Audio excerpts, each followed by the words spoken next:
도 어떻게 주 안에서 행복한 한 주간이 되셨습니까?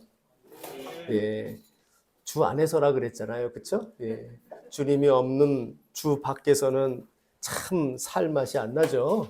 그러나 주 안에서 우리가 세상을 바라보고 주 안에서 우리가 다시 한번 생각해 보면 우리의 삶이 참 행복하구나 하는 것을 말씀하실 수가 있을 거라고 생각이 됩니다.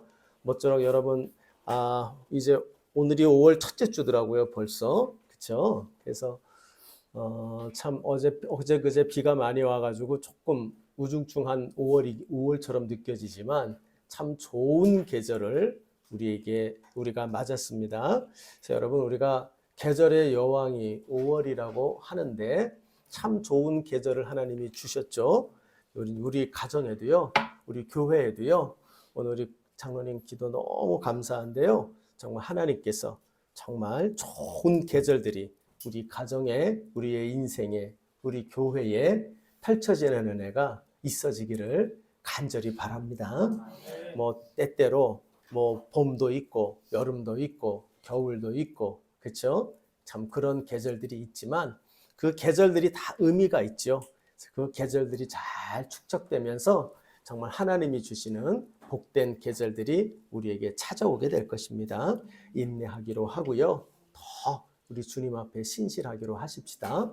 그렇게 걸어가다 보면 하나님께서 주시는 복된 계절들이 우리에게 찾아오게 될 줄로 믿습니다. 우리 앞뒤 좌우 여러분에게 우리 오늘 가정의 주일인데요. 우리 복된 가정 이루시기를 축복합니다. 우리 같이 이렇게 한 번 더 축복하십시다. 자, 복된 가정 이루시기를 축복합니다. 네, 복된 가정 이루기를 축복합니다. 네, 뭐 자녀들의 가정도 그리 되시기를 바라고요. 또 여러분이 기도한 열매들이 이제 또 우리 장로님을 비롯해서 이제 내 대는 끝났고 우리 다음 때들 우리 자녀들의 가정을 축복하시는 그런 마음이실 텐데요. 정말 기도하신 대로 다 이루어지는 은혜들이 있기를 바랍니다. 오늘 그래서 여러분과 이제 지난주에 이어서 예고한 대로 우리가 복된 가정에 대한 말씀을 나누려고 합니다. 지난주는 우리가 구약의 대표적인 본문을 가지고 어떻게 복된 가정을 이룰 것인가에 대하여 성경적인 지침을 나누었고요. 이제 오늘은 그것에 대한 더 확장 혹은 더 세밀한 지침을 우리가 살피면서 신약에 있는 가장 유명한 이 가정과 관련된 구절을 여러분과 함께 살피려고 합니다. 뭐 긴 시간 말씀을 드릴 수가 없어서요. 그냥 핵심적인 얘기 몇 가지를 여러분에게 드리려고 하는데요. 모쪼록 이 말씀들 우리가 잘 기억하면서 우리 모두가 복된 가정을 이루기 위하여 저절로 되지 않습니다. 지난주에 그랬죠. 정원과 같다고 가꿔야 된다고. 그렇죠? 냅두면 기도만 열심히 하고 냅두면 숲이 된다 그랬어요. 그렇죠? 거기는 무시무시한 그 정글과 같이 돼버리죠. 그래서 막 뱀도 있고 막 이상한 그 것들이 많아가지고 위험하죠. 굉장히 위험한 곳이 되죠. 그러나 그것을 잘 가꿔 나가면 정글이 아니라 정원이 되어요. 정말 아름답고 안전한 곳이 될 수가 있죠. 그럼 저절로 되지 않아요. 우리가 주님께 기도하면서 가정들을 성경적 원리로 하나하나 갖고 나가야만 그런 가정을 이룰 수가 있습니다. 여러분 말씀을 오늘 살피면서요. 어떤 원리로 우리가 가정들을 갖고 나가야 되겠는가? 이것을 우리가 아는 거지만 한 번 더 잘 정리하는 그런 은혜가 있기를 바라겠습니다. 자, 그러면 우리가 여러분 복된 가정을 이루기 위해서 어떤 것을 힘써야 하겠는가?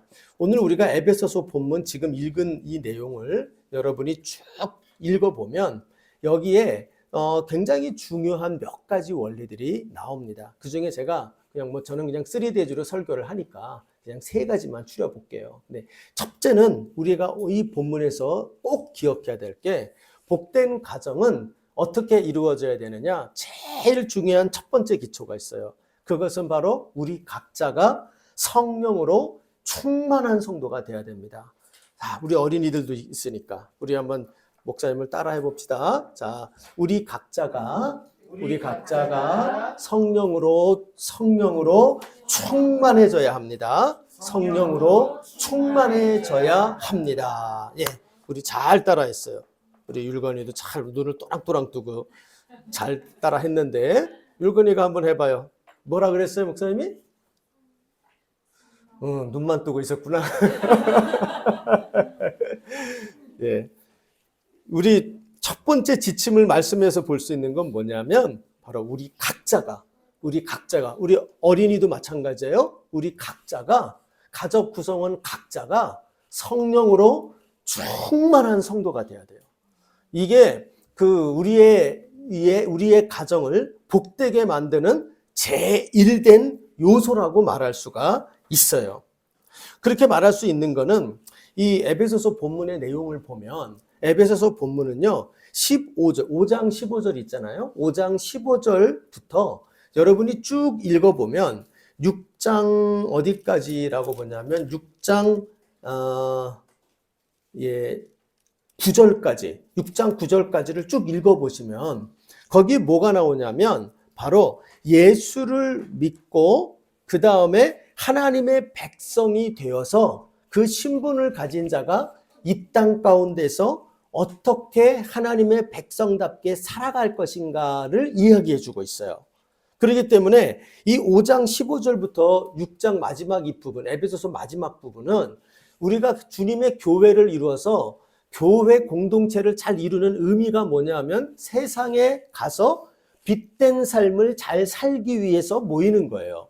그러니까 그게 교회에 모이는 목적이거든요. 그래서 너희들이 좋은 교회를 이룬다는 거는 무슨 뜻이냐? 우리끼리 모여서 여기서 행복하게 예배 잘 드리는 걸로만 끝나면 안 되고 그것이 뭐로 연결이 돼야 되냐면 우리의 일상의 삶으로 들어가서 그 삶에서 그리스도인다운 삶으로 나타나야 된다는 거예요. 그게 우리의 삶이 빛되게 잘 사는 모습이에요. 그래서 여러분 읽어보시면 우리가 잘 아는 것처럼 이 에베소 뒷부분에 5장 22절부터 33절까지는 어떤 관계에 대해서 나옵니까? 부부의 관계에 대해서 나와요. 그렇죠? 잘 아시잖아요. 그렇죠? 부부 관계가 나와요. 근데 그리고 난 다음에 6장 1절부터 4절까지는 뭐가 나와요? 부모와 자식의 관계가 나와요. 그리고 난 다음에 5절부터 9절까지는 뭐가 나와요? 직장에서 직장 상사와 그리고 나의 관계에 대해서 나와요. 여러분 이 세 가지 요소, 부부와 그 다음에 자녀와 그 다음에 직장, 이 세 가지 요소가 사실은 뭘 말하냐면 가정을 구성하는 것이죠. 우리가 지난주에 읽었던 128편을 보면 거기 보면 내 손이 수고한 대로 먹는다라는 단어가 그 구절이 직장을 의미하는 거란 말이죠. 그리고 그 다음에 아내와의 관계, 그 다음 자녀와의 관계, 이게 나와 있잖아요. 그러니까 이게 결국 뭘 말합니까? 이 세 가지 요소는 우리의 일상의 삶에서 대단히 중요한 영역이라는 걸 알게 돼요. 그러므로 여러분 이걸 보면 이 에베소서의 이 문맥을 보면 5장 15절 이후로 우리가 주님의 빛된 백성이 되어 교회를 이루고 사는 의미가 뭐냐 하면 그게 바로 우리의 일상의 삶에서의 열매가 잘 나타나므로 일상 속에서 그리스도인다운 삶으로 열매 맺혀 지르는 것이 바로 중요한 우리의 빛된 신분의 그리스도인다운 삶이다 하는 것을 알게 되어진단 말이에요. 그래서 여러분 이 내용이 이 마지막 부분 에베소서의 이 흐름 속에서 그 우리의 일상의 열매를 잘 맺을 것을 이야기를 합니다. 그런데 여러분 우리가 일상 속에서 그러면 그리스도인답게 살아가기 위하여 필요한 것이 뭐냔 말이에요. 일상 속에서 모든 일상에서 그리스도인다워지기 위해서 핵심적으로 필요한 것이 있다면 그러면 뭐겠느냐라고 물어볼 수가 있어요. 그 내용이 우리가 읽은 앞에 본문이에요. 18절부터 21절까지를 읽어보면 우리 그리스도인이 일상에서 그리스도인답게 살아가는 핵심이 무엇인지가 거기에 등장을 합니다. 자, 그 핵심은 바로 18절이에요. 자, 같이 읽어봐요. 18절 말씀 다 같이 시작. 술 취하지 말라. 이는 방탕한 것이니 오직 성령으로 충만함을 받으라. 아멘. 여기서 여러분 술 취함이라는 건 단순하게 알코올을 먹는 것만을 가리키는 게 아닙니다. 이것은 하나의 국어적으로는 제위법이라고 하는 건데요. 하나의 상징을 들어서 이 술은 세상을 상징합니다. 그러니까 세상이 주는 재미, 세상이 주는 쾌락에 취하지 말라는 거예요. 우리 그리스도인은 세상의 재미와 세상의 쾌락에 취하여 살 자가 아니라 어디에 취해야 됩니까? 성령에 취하는 자가 되어야 된다는 거예요. 이 충만함이라는 단어가 취하다는 단어하고 연결되는 단어거든요. 그러니까 우리가 마치 그리스도인의 핵심이 뭐냐? 그리스도인의 세상살이에서 제일 중요한 요소가 뭐라고 사도 바울은 말하냐면 성령에 취하여 사는 거예요. 성령의 충만함 속에 살아가야 한다는 거예요. 여러분, 우리 모두가 진정 성령 충만한 그리스도인 되시기를 바랍니다. 우리 모두가 진정 성령 충만하기를 소원합니다. 자, 그럼 여러분 옆에 분 한번 쳐다봐 보세요. 성령 충만합니까? 안 합니까? 보시기에. 성령 충만해 보이세요? 예, 성령 충만하다고 다 끄떡끄떡 하는데 우리 뭐 행복한 산울교회가 돼야 되니까 당연히 서로 그렇게 얘기해 줘야 되겠죠. 네. 그런데요, 성령 충만한 사람의 특징이 나와요. 성령 충만하면 어떤 모습이 나오느냐? 자, 여러분 20절을 한번 읽어봐요. 20절. 자, 다 같이 읽어봐요. 20절 말씀 시작. 범사에 우리 주 예수 그리스도의 이름으로 항상 아버지 하나님께 감사하며. 자, 여기를 핵심으로 말하면 범사에의 동그라미를 딱 치고 그 다음에 항상이라는 단어의 동그라미를 딱 치고 그 다음 뭐가 나오냐면 감사하며의 동그라미를 딱 쳐요. 근데 보세요. 범사에 감사하고 항상 감사합니다. 그러니까 성령에 충만한 사람은 그 일상의 삶에 중요한 한 가지 모습이 나타나는데 그게 바로 뭐냐면 범사에 감사, 항상 감사. 자, 근데 여러분, 우리가 머리에 꼭 꽂고 사는 게 아니면 어떻게 범사에 감사하죠? 어떻게 항상 감사하죠? 여러분, 오늘 아침에도 제가요, 좀 오늘 일찍 오고 싶어가지고 조금 일찍 출발했거든요. 근데 오늘따라 차가 되게 많더라고요. 그래가지고 나오면서 딱 일찍 오려고 막 감사한 마음으로 출발을 했다가 차가 막히면서 제 입에 불평이 시작이 됐어요. 아유, 막 이러면서요. 근데 여러분, 우리는 그런단 말이에요. 그렇죠? 근데 어떻게 우리가 이 생 살아가면서 짧은 시간, 단 10분도 감사하기 어려운 우리들인데 어떻게 항상 감사하고 어떻게 범사에 감사하죠? 그 이유를 가르쳐 줍니다. 20절을 보세요. 그걸 뭐라 그래요? 범사에 누구 이름으로? 우리 주 예수 그리스도 이름으로 항상 어떻게 감사하죠? 누구한테? 하나님 아버지께 감사하고. 무슨 얘기냐면 우리는 세상 살면서 세상 사람들하고 똑같아요. 우리가 미쳤습니까? 어떻게 항상 감사하고 어떻게 범사에 감사합니까? 그렇죠? 백체가 되지 않는 한 어떻게 그게 가능해요? 우리가 가능한 이유는 딱 한 가지예요. 우리는 언제나 예수를 통하여 세상을 보고 우리는 언제나 하나님 아버지를 통하여 모든 상황을 해석해요. 맞죠, 여러분? 그 능력이 뭐를 우리에게 갖다 주냐면 바로 범사에 감사, 항상 감사. 이게 누구의 특징입니까? 18절에 나오는 성령의 충만한 사람의 특징이에요.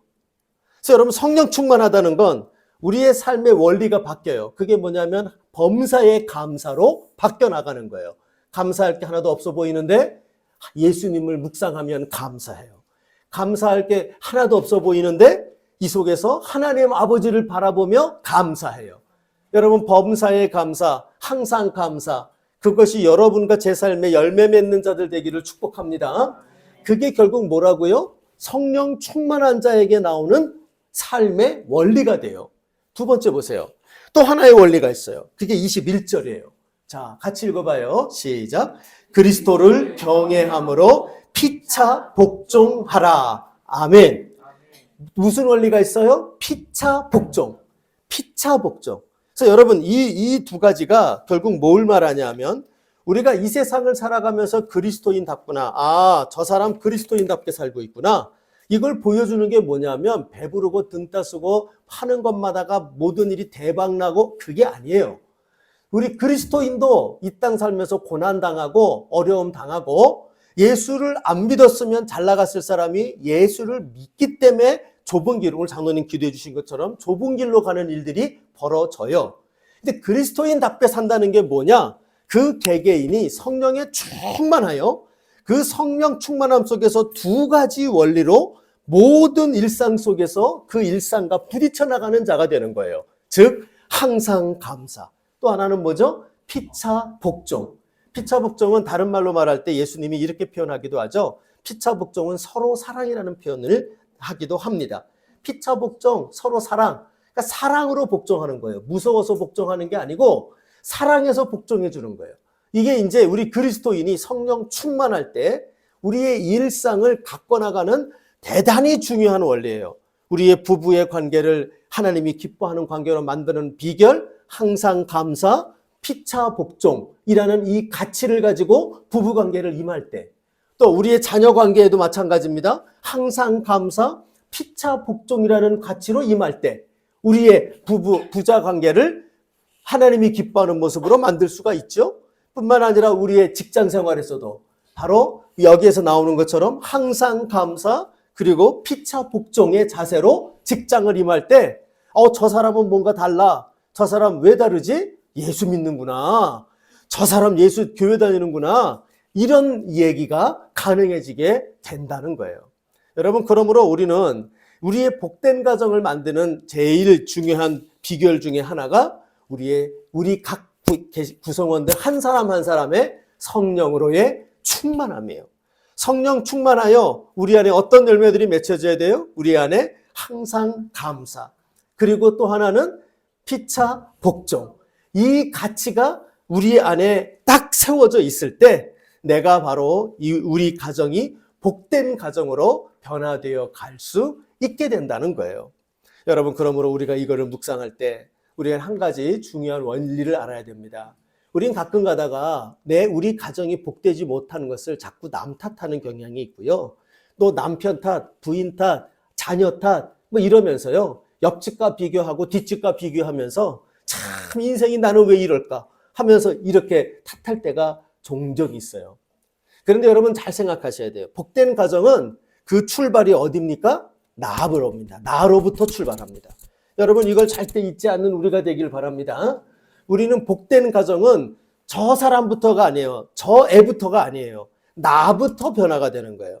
이것이 바로 복된 가정을 이루는 대단히 중요한 요소요. 이 복된 가정을 이루기 위하여 내가 정말 주 안에서 내가 성령으로 충만한 자가 되어 있는가?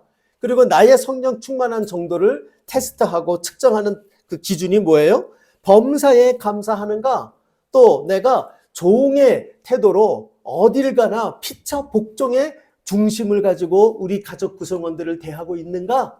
이 모습을 보면 내가 바로 성령 충만함으로 우리 가정을 복되게 만들고 있는지를 알게 되어지는 것이에요.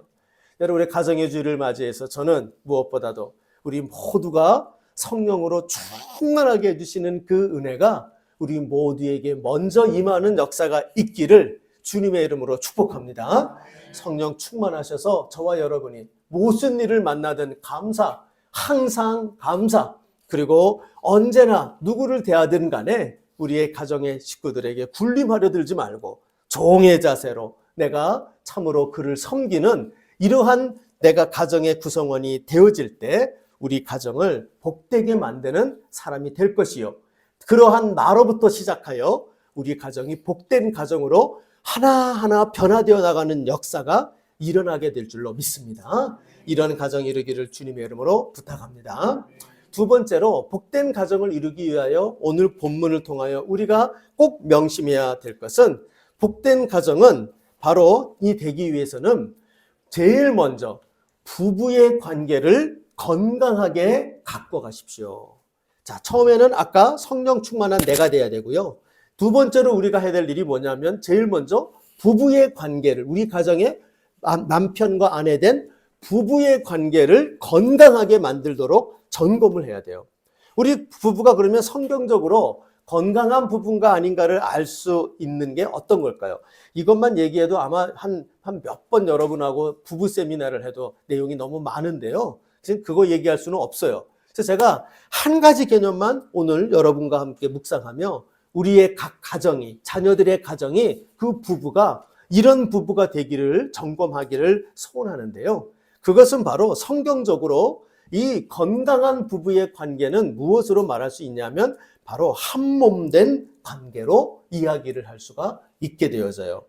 이 한몸됨이 이 성경에 나타나는 모든 부부관계에서 강조되고 있는 동일한 사항입니다.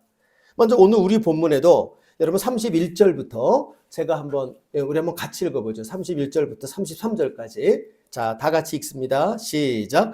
그러므로 사람이 부모를 떠나 그 아내와 합하여라는 단어에 딱 여러분 체크를 해놓으세요. 자, 계속 읽어보죠. 시작.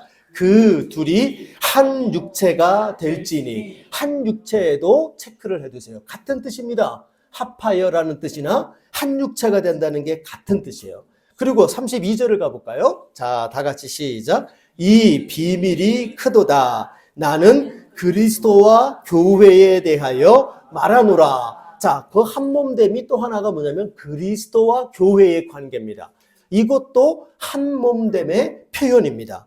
그리고 33절 다 같이 시작. 그러나 너희도 각각 자기 아내 사랑하기를 자신같이 하고 아내도 자기 남편을 존경하라. 자, 한몸된 관계, 그리스도와 교회의 관계를 풀어서 설명한 것이 33절의 내용이라고 말할 수가 있어요.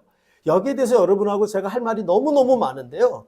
그러나 제가 한 가지만 강조하고 싶어요. 오늘은 성경적으로 우리 부부가 건강한 성경적인 부부가 되기 위하여 꼭 하나 잊어버리지 않으셨으면 하는 게 뭐냐면 한 몸 된 연합의 관계예요. 이 연합의 관계. 우리 부부와 내가 한 몸 된 연합의 관계를 잘 누리고 있는 부부인지 아닌지 이것을 이제 우리가 한번 성경적으로 점검을 해볼 필요가 있는데요. 이 성경적인 한 몸 된 관계를 또 잘 표현하는 것 중에 하나는 창세기 2장입니다. 그렇죠? 창세기 2장을 가면 아담에게 하나님께서 그 아내를 데려다 주는 장면이 나타나고 있어요. 거기 보면 그 2장 18절을 제가 읽어보죠. 거기 보면 이렇게 나옵니다. 여호와 하나님이 이르시되 사람이 혼자 사는 것이 좋지 아니하니 내가 그를 위하여 무엇을 지으리라? 돕는 배필을 지으리라. 우리말에는 돕는 배필. 예, 영어 성경에는 헬퍼라고 나옵니다. 헬퍼. 예.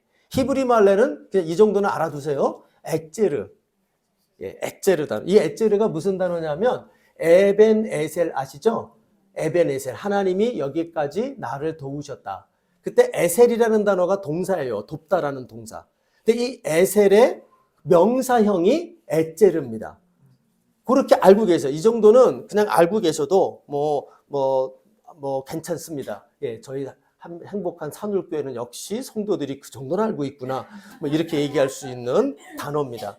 그래서 여러분 아셔야 돼요. 자기 부인을 히브리 말로 뭐라고 불러야 되냐면 엑제르입니다. 엑제르. 예, 엑제르. 한번 자기 부인에게 한번 불러보실래요? 당신은 하나님이 내게 주신 엑제르입니다. 이렇게 한번 해보세요. 당신은 하나님이 내게 주신 엑제르입니다. 예, 자, 조금 이게 왜 중요하냐면 지금 이 엑제르를 하나님께서 어떻게 그게 가져다 주십니까? 그 뒤에 내려가 보면 아담의 갈비뼈에서 그의 몸에서 그의 일부를 떼어서 줍니다. 그래서 여러분 이 엑제르라고 하는 이 단어가 이 창세기에 나타나는 자기 배우자, 즉 이거는 부인만을 말한다기보다는 제가 보기에는 배우자의 관계를 저는 둘 다 해당한다고 생각을 해요. 여기에 그렇게 주시고요. 그리고 난 다음에 이게 이제 20절에 가면 아담이 모든 가축과 공중의 새와 들의 모든 짐승들에게 이름을 주니라. 아담이 돕는 배필이 없으므로 하고 아담을 재우고 그의 몸의 일부를 떼어서 그의 배우자를 만들어 데리고 옵니다. 그랬더니 아담이 그 부인을 보고 하는 말이 나오죠. 23절에 가보면 아담이 이르되 이는 내 뼈 중에 뼈요 살 중에 살이라. 무슨 말이냐면 내 몸뚱아리라는 거예요. 내 몸뚱이라. 그래서 이게 결국 뭘 말하면 자기 배우자를 향하여 갖고 있는 아담의 고백이 이게 이제 타락 이전이지 않습니까? 죄가 오지 않은, 죄에 오염되지 않은 상태에서의 부부의 관계가 바로 뭐냐면 자기의 한몸된 연합의 관계예요. 그래서 이 창세기의 내용이 성경적으로 나타난 것이 바로 한몸된 연합된 관계라는 거예요. 여러분 그런데 여기서 여러분이 제가 이제 강조하고 싶은 게 이 에츠르의 개념을 우리가 잘 이해하고 배우자를 바라보면 이 한몸된 연합의 관계가 뭔지라는 것을 깨닫게 되어집니다. 제가 이제 신혼부부들 주례를 제가 꽤 많이 했거든요. 제가 방년 33살부터 시작을 했습니다. 네. 그래가지고 2살 차이라는 친구부터 시작을 해가지고 어찌 하다 보니 대타로 시작을 했어요. 그래가지고 대타로 했다가 그때부터 시작을 해가지고 그다음부터는 이제 제가 40 전에는 주례를 안 하려고 그랬거든요. 근데 33살부터 시작을 해버렸어요. 그래서 이제 청년부 때 이제 주례를 하다 보니까 뭐 100여 편 이상, 100번 정도까지는 쉬었는데 그다음부터 안 쉬었어요. 그러니까 뭐 주례를 너무 많이 했죠. 근데 제가 주례할 때 많이 얘기하는 게 지금 오늘 이 얘기입니다. 근데 여러분, 이 에체르란 단어는요, 우리가 깊이 묵상을 해볼 단어가 필요해요. 자, 아까 뭐라 그랬어요? 에체르는 돕다라는 단어의, 그쵸? 명사형이라 그랬어요. 근데 이 에셀이라는 이 단어는 굉장히 특이한 단어예요. 이 단어가 뭐냐 하면요. 이 에셀이라고 하는 단어는 사람이 사람을 도울 때는 쓰지 않아요. 성경적으로. 사람이 사람을 도울 때 쓰는 단어는 따로 있어요. 그런데 이 단어는 언제만 쓰이냐면 하나님이 우리 인생을 도우실 때, 하나님이 인생을 도우실 때만 쓰는 단어가 이 에셀이라는 단어예요. 그런데 사람에게 적용된 유일한 예가 이 배우자예요. 그럼 여러분 이게 무슨 뜻이겠어요? 여러분의 배우자는 어떤 존재라는 겁니까? 하나님이 내 인생을 돕고 있는 거예요. 그렇죠? 하나님이 내 인생을 돕고 있는 증거가 누구냐면 내 배우자예요. 여러분 그래서요 배우자는 어떤 존재냐면 하나님의 상징이에요. 야 아무개야 내가 네 인생 돕고 있어. 베드로 형제 내가 베드로 형제 인생을 돕고 있어. 외로워하지 마. 힘들어하지 마. 내가 돕고 있다니까. 그럼 이제 베드로 형제는 그러겠죠. 언제 나를 도와요. 이렇게 일이 안 되는데 이렇게 어려운 일이 많은데 이렇게 열받는데. 근데 그때 뭐냐면 네 옆에 누가 있니? 그렇죠. 우리 영주 집사가 있단 말이에요. 그렇죠. 보면서 하나님이 나를 도우시는 증거란 말이에요. 하나님 나를 도우시는 증거. 뭐 이렇게 얘기하면 이제 아직 결혼을 못 하셨거나 먼저 배우자를 하나님께 보내신 분들이 우울해질 수도 있겠죠. 예. 여러분 이런 의미에서요. 이 배우자라는 존재는 하나님이 내 인생을 돕고 계신 살아있는 증거가 된다는 거예요. 여러분 이 에체르라는 개념이 우리가 기억을 해야 돼요. 우리가 가끔가다 성경을 좀 자기 멋대로 해석하기 좋아하는 남성 동지 여러분께서 이 헬퍼라는 단어를 되게 좋아하잖아요. 그래가지고 뭐라 그러냐면 내 인생에 시다발이 갈아 있구나. 그래가지고 내가 가서 라면을 끓여오라. 너는 원래 시다바리로 하나님께서 주신 거야. 시키는 대로 이러는데 아무것도 모르는 사람이에요. 그게 아닙니다.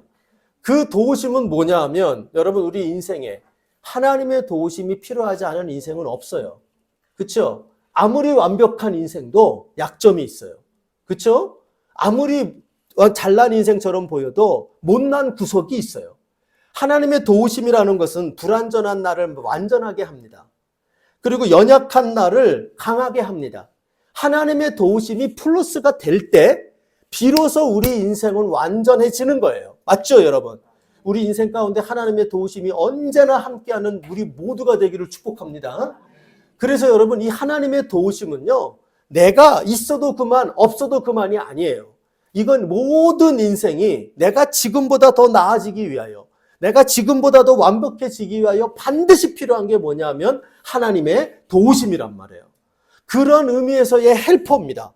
그 헬퍼는 그 하나님의 도우심으로 말미암아 이 사람이 이 하나님의 도우심으로 지금보다 완전해지고 지금보다 온전해지게 만드는 그 모습인 거예요.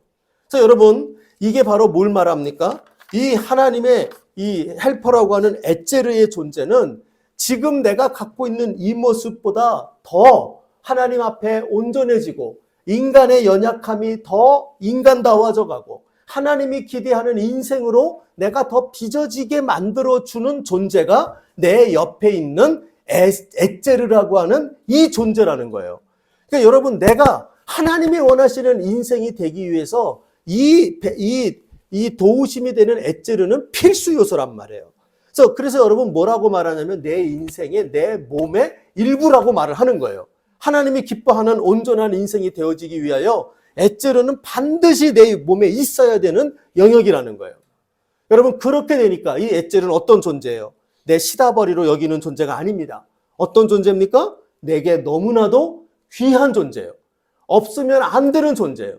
없으면 나는 부족한 자가 되지만 이 배우자가 있음으로 말미암아 내가 더 완전해지고 더 온전해지는 존재라는 거예요. 여러분, 이 관계를 우리가 잊어버리지 않고 이 관계로 우리 서로 부부를 대할 때 그때 이 부부는 어떤 모습이 되느냐면 하나님이 기뻐하는 연합의 한몸된 관계로 나아갈 수 있다는 거예요. 여러분, 이 관계를 절대 잊지 않기를 바랍니다. 한몸된 부부가 된다는 건 그러므로 여러분 3가지 의미를 가져요. 첫째는 언제나 우리 배우자를 볼 때마다 하나님이 내 인생을 지금도 살아계셔서 내 곁에서 돕고 계시다. 이 믿음을 가지고 다시 힘을 내고 용기를 내는 거예요. 그러니까 여러분, 배우자를 보면서 뭐가 나와요? 하나님께 감사할 수 있는 거예요. 그렇죠? 배우자가 내 곁에 있으니 하나님께 감사하는 거예요. 여러분, 여러분의 배우자가 이 땅을 살아가면서 여러분 하나님 앞에 감사의 이유가 되는 그런 귀한 여러분 되시기를 바랍니다. 또 하나, 인간적으로 배우자를 바라보면 여러분 그럼 어떤 존재가 돼요? 이 배우자가 하나님이 내게 왜 갖다 줬다고요? 나의 약점과 나의 연약한 부분을 온전하게 하기 위해서 내게 갖다가 붙여주셨다고요. 그렇죠? 그러니까 여러분, 이 배우자는 어떤 존재입니까? 하나님께만 감사하는 게 아니에요. 이 배우자에게도 감사하고 귀히 여기는 거예요. 당신이 있어서 내가 사람 됐지. 당신이 있어서 내가 온전해졌지.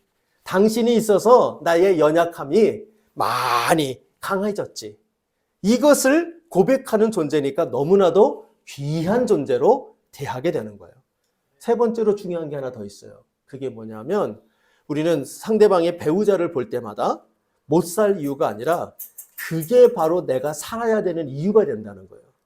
세상 사람들은 결혼해놓고는 제일 많이 하는 얘기가 뭐냐면 속았다 그럽니다. 그렇죠? 일주일도 안 돼가지고 한 사흘 살아본 다음에 속았대요. 이런 줄 몰랐다는 거지. 그렇죠? 바꿔달라고 막 이렇게 나옵니다. 그렇죠? 근데 여러분, 왜 그렇습니까? 아이고, 살아보니 밑에 있는 빙산이 보이는 거예요. 겉에 있는 것만 멀쩡해 보여서 그런 줄 알았더니 살아보니 밑에 빙산이 이따만한 게 있는데 저거는 내가 부딪혀서는 내가 감당이 안 되는 거예요. 그러니까 여러분, 그러니까 어떤 생각이냐면 못 살겠다, 이 생각이 나와요. 근데 여러분, 아까 그랬습니다. 에제르는 어떤 존재입니까?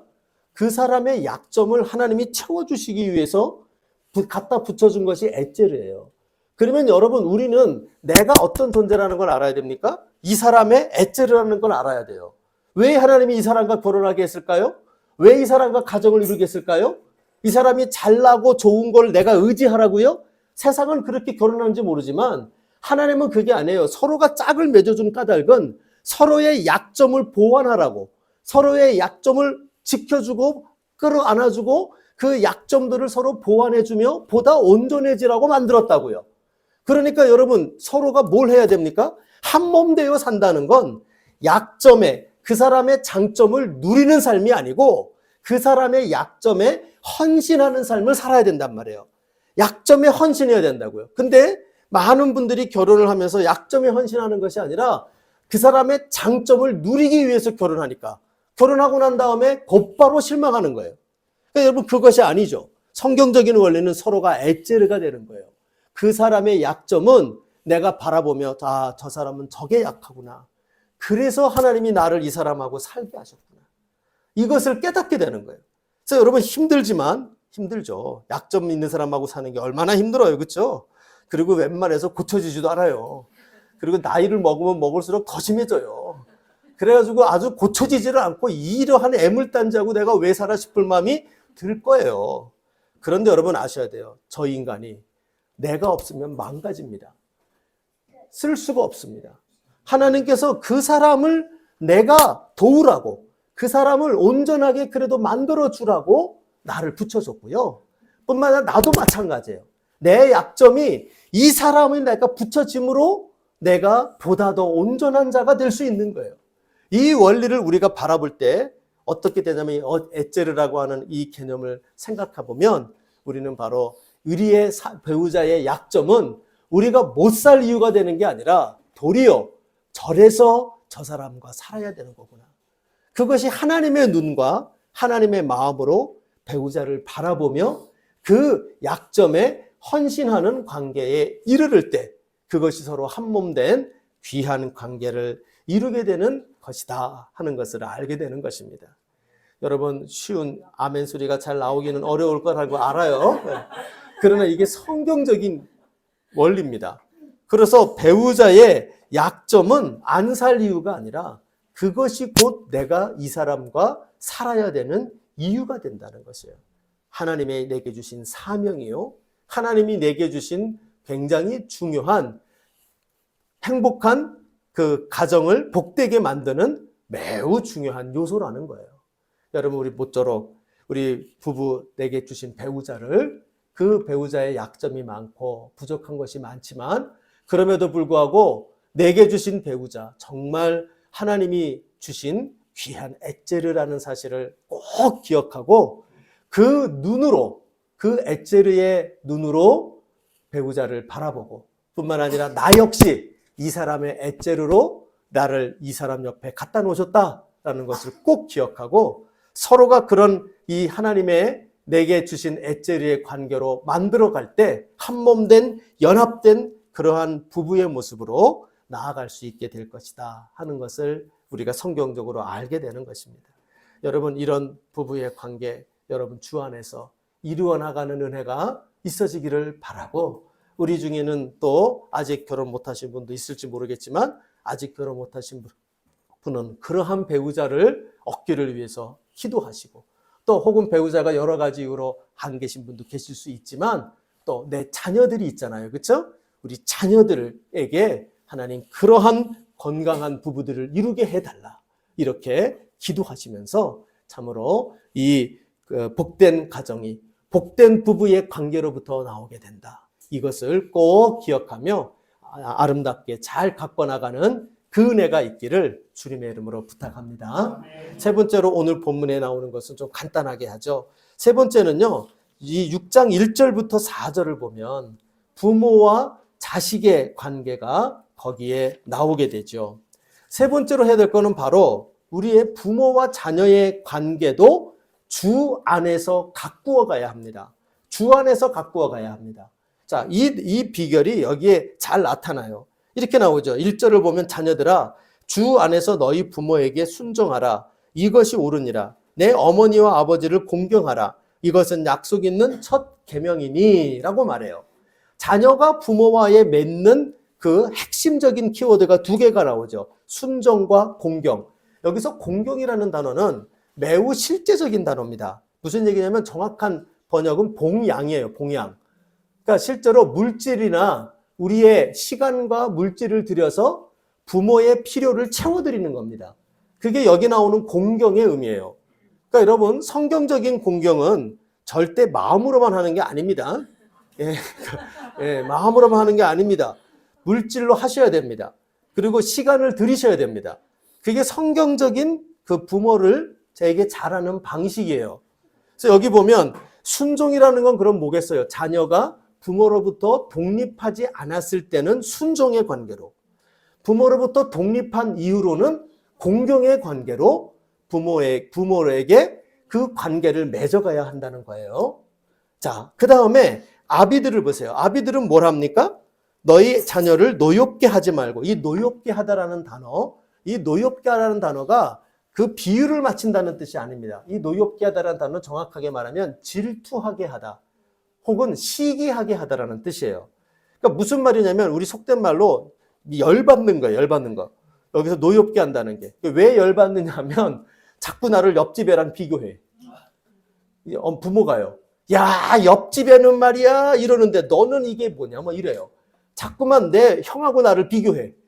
그래가지고 무슨 얘기냐면 부모들이 세상적인 개념을 기준을 가지고 자꾸 비교하는 얘기를 해가지고 그 비교 속에서 시기와 질투가 일어나가지고 열받게 하는 거예요. 그게 여기 나오는 노엽게 하다라는 단어입니다. 그러니까 여러분, 세상적으로 자녀에게 정말 잘못된 부모의 행태가 뭐냐 하면 자녀에게 열받게 하는 건데 그 열받게 하는 게 뭐냐면 비교함으로. 너는 왜 쟤만큼 못해? 너는 왜 저렇게 못해? 여러분, 얘는 왜 그러면 쟤만큼 해야 되죠? 얘가 왜 쟤 같아 돼야 되죠? 하나님이 쟤로 만든 게 아닌데, 하나님은 얘를 얘로 만들었는데, 그쵸? 하나님이 얘를 얘로 만들었으면 얘는 얘다 가져야 되잖아요. 그런데 자꾸 비교한단 말이야. 너는 왜 쟤만큼 성경 몰라? 너는 왜 쟤만큼 예배 시간에 뭐 똑바로 못해? 너는 왜 쟤만큼 공부 못해? 이제 이렇게 될 때 자녀가 무슨 어떤 마음이 드냐면 거기서 열받는 거예요. 나는 쟤가 아닌데. 막 이렇게 되는 거죠. 그러니까 거기에서 부모들이 잘못된 그러한 이 훈육이 나온다는 거예요. 그럼 어떻게 해야 되느냐? 여기 보면 주의 교훈과 훈계. 이 교훈이라는 단어는 파이데이아라는 단어가 씁니다. 여기서 파이디온이라는 단어가 나와요. 이게 뭐냐면 이 교훈이라는 단어는 우리 부모님들 잘 기억하셔야 돼요. 이 교훈이라는 단어는 행동으로 그를 가르치는 거예요. 행동으로 가르치는 게 파이디온이에요. 그래 여기 나오는 주의 교훈은 말로 가르치는 게 아니에요. 행동으로 가르치는 거예요. 그리고 그 뒤에 나오는 훈계라는 단어가 나오죠. 이 훈계가 바로 말로 가르치는 거예요. 누데디에라는 단어가 쓰이는데 말로 가르치는 거예요. 그러니까 여러분 부모의 역할이 뭐냐면 부모는 언제나 롤모델이 누구냐? 다른 집 애가 아니라 부모가 롤모델이 된단 말이에요. 그 부모가 행동으로 아이에게 이렇게 하는 거야. 그리고 부모에게 말로 아이에게 이렇게 하는 거야 라고 가르치는 거지. 옆집 애랑 비교하면서 너는 쟤 같아 돼야 돼. 너는 쟤랑 해야 돼. 이렇게 하는 게 아니라는 거예요. 그러니까 여러분 아이를 가르치는 롤모델은 부모입니다. 이것을 언제나 잘 기억해야 돼요. 우리 오늘 이 부모를 우리가 부모님께 복된 가정이 되기 위하여 자녀들이 할 일 두 가지 얘기했어요. 순종하고 독립되지 못했을 때는 순종하고 독립했을 때는 공경하고 그렇죠? 부모들이 해야 될 일 얘기했어요. 하지 말아야 될 거 얘기했고요. 해야 될 것을 또 여러분에게 말씀을 드렸어요. 근데 이 부모 자식 가운데 이 관계에 중요한 한 가지만 마지막에 딱 짚고 오늘 말씀을 마무리할게요. 부모나 자식 관계에서 절대 잊지 말아야 될 게 있어요. 그게 뭐냐면 그 모든 게 주 안에서예요. 주 안에서. 자, 그렇게 나와 있죠. 자녀들아 주 안에서. 그렇죠? 4절을 보면 아비들아 오직 누구의 교훈이에요? 주의 교훈으로. 자기 교훈이 아니죠. 그렇죠? 그러니까 이게 무슨 얘기냐면 부모 자식을 우리가 가끔 착각하는 게 뭐냐면 부모 자식 간의 관계가 이자 관계라고 생각을 합니다. 그래서 내 자식이니까 나하고 얘하고 둘이 한다고 생각을 해요. 근데 그게 성경적이지 아니라는 거예요. 삼자 관계라는 겁니다. 주 안에서라는 말이 나올 때마다 여러분은 무슨 생각을 하면 되냐면 주님이 한 분 더 계신 거예요. 삼자 관계예요. 그러니까 여러분이 자녀를 가지고 막 야단칠 때 그 옆에 누가 있다고 생각해야 되냐면 예수님이 있다고 생각해야 되는 거예요. 예수님이 있을 때 자녀에게 여러분이 가끔 그런다고요. 막 내 자녀에게 내 새끼한테 내가 얘기하는데 뭐가 문제 하면서 막 욕설도 퍼붓고 자기 하고 싶은 욕심에 다 사랑으로 하는 거야 하면서 막 얘기를 하는데 문제는 뭐냐? 그 사이에 주님이 앉아 계시다면 주님이 들으실 때 어떻게 했는가를 봐야 돼요. 그렇죠? 주님이 들으실 수 있는 얘기를 해야 되고 주님이 들으실 때 주님이 동의하시는 행동을 해야 된다고요. 예를 들어 매를 들어서 애들을 훈육하더라도 주님이 동의가 돼야 된단 말이에요. 그렇죠? 주 없는 이자 관계가 아니라 주님이 있는 삼자 관계를 항상 생각해야 된다는 거예요. 자녀들도 마찬가지예요. 자녀들도 부모님께 순종할 때 부모님과 나하고 둘이 관계가 아니에요. 주 예수님이 계시다는 걸 기억해야 돼요. 주님이 보고 계시다. 자, 여러분 삼자 관계에서 주 안에서 공경하고 주 안에서 훈육하는 거죠. 이것이 가정을 복되게 만드는 굉장히 중요한 비결이다라고 이야기할 수가 있는 것입니다. 여러분 말씀을 마칠게요. 할 말씀이 너무 많은데 지금 좀 줄인 겁니다. 예, 줄여도 이렇게밖에 안 돼서 미안합니다. 예. 근데요, 꼭 기억합시다. 우리가 복된 가정 이루는 첫 번째 가는 비결은 뭐라? 내 자신이 성령으로 충만해져서 항상 감사, 피차 복종의 중심이 온전해지는 내가 되기 힘쓰시는 겁니다. 두 번째는 부부 관계를 점검하셔야 됩니다. 부부가 우리는 한 몸이라는 것을 꼭 기억하고 내 배우자가 있어 나를 온전하게 한다. 내가 있어 배우자가 온전해진다. 이 에체르의 관계라는 것을 잘 기억하고 우리에게 꼭 필요한 그 시다바리의 에제르가 아니라 하나님의 도움이 되는 그 에제르의 관계로 우리 부부의 관계를 자꾸 만들어 가시는 그런 모습이 되어야 합니다. 자녀와의 관계도 점검하십시오. 자녀와의 관계, 세상의 것으로 생각해서 이자 관계로 생각하지 말고 주 안에서 삼자 관계로 항상 생각을 하며 이 자녀 누구 겁니까? 내 거 아닙니다. 주님 겁니다. 그 주님과 삼자 대면을 하면서 늘 우리 자녀를 가르쳐 나가는 일에 힘쓰는 부모가 되어야 되고 또 그런 자녀가 되셔야 됩니다. 우리가 모쪼록 이런 과정을 통하여 우리 가정들을 복되게 만들므로 우리 행복한 산울교회가 정말 행복한 가정들로 넘치는 은혜가 계속되어지기를 주님의 이름으로 소망합니다.